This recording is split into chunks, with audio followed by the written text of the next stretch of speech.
जीवन एक संघर्ष।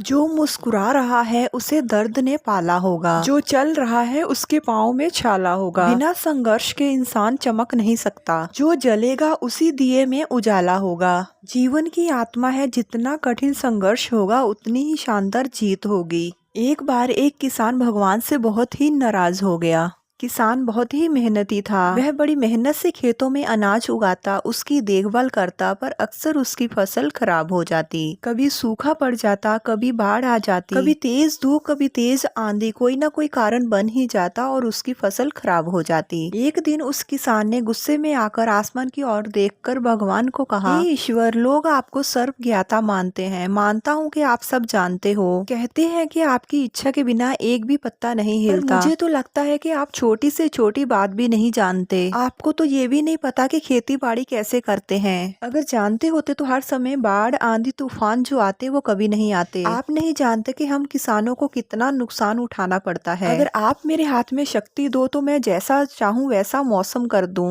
फिर आप देखना, मैं अन्न का भंडार लगा दूंगा। भगवान इस किसान के तीखे वाक्य सुनकर मुस्कुरा रहे थे और वह किसान के सामने प्रकट होकर बोले, मैं आज तुम्हें ये शक्ति देता हूँ। तुम अपने खेतों पर जैसी तुम्हारी इच्छा होगी वैसा मौसम कर दोगे। मैं बिल्कुल दखल नहीं दूंगा, तुम्हारी इच्छा से सब कुछ होगा। किसान बहुत खुश हो गया। उसने गेहूं की फसल अपने खेतों में बोई। जब उसे लगा कि खेतों को धूप चाहिए तो खेतों को धूप मिली। जब पानी बरसना चाहिए तो पानी बरसा।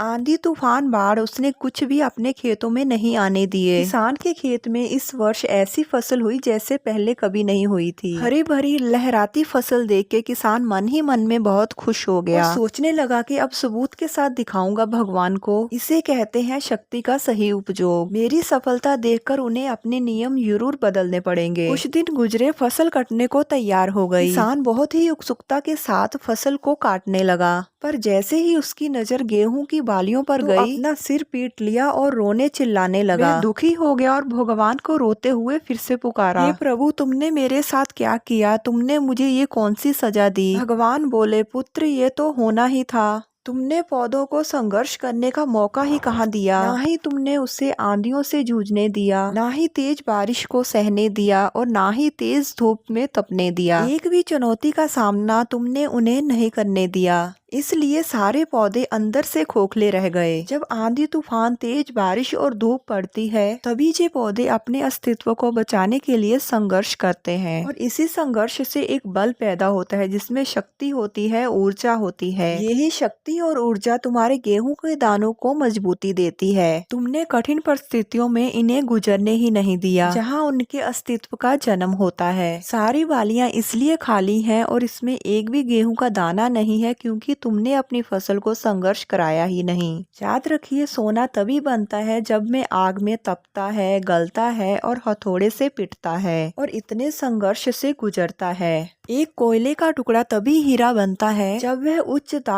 ताप की कठिन परिस्थितियों से गुजरता है। इसी तरह हमारी जिंदगी में अगर कोई संघर्ष ना हो, कोई चुनौती ना हो, तो हम भी गेहूं की बालियों की तरह खोखले ही रह जाएंगे।